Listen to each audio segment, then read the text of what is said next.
The Lorenz curve takes people's income and breaks them into 10 deciles. The bottom 10% is the first decile, the second 10% is the second decile, and so on. Then they are charted on a graph like this.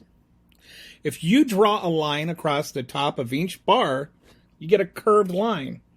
That line is the Lorenz curve. The more it hugs the x-axis before curving, the flatter it is. If you draw a 45-degree line from the bottom left corner to the top right corner, that is called the line of equality and is a hypothetical perfect income distribution.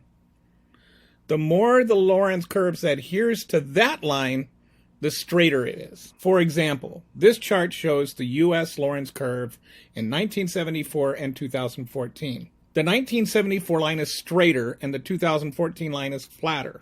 This shows that wealth inequality grew worse in the United States over that span. In this image, there are two areas. There's the half of the chart below the line of equality. Then there's the area below the Lorenz curve, the purple area.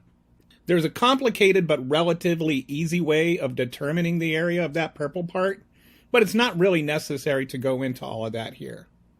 What's important is that a guy named Gini figured out that you can get a ratio of that purple part compared to the pink part, and that's called a Gini coefficient.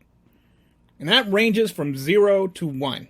The higher the number is, the greater the disparity, meaning there is more inequality. Realistically, the best coefficients are around 0.25. The lowest right now is Slovakia, who has a 0.23. The highest in the world belongs to South Africa at 0.63.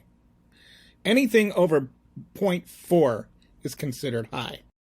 You might argue that each country has its own currency and cost of living, so it's not really fair to compare one Gini ratio to another. The bottom tenth of one country might actually live significantly better than the bottom tenth of another country.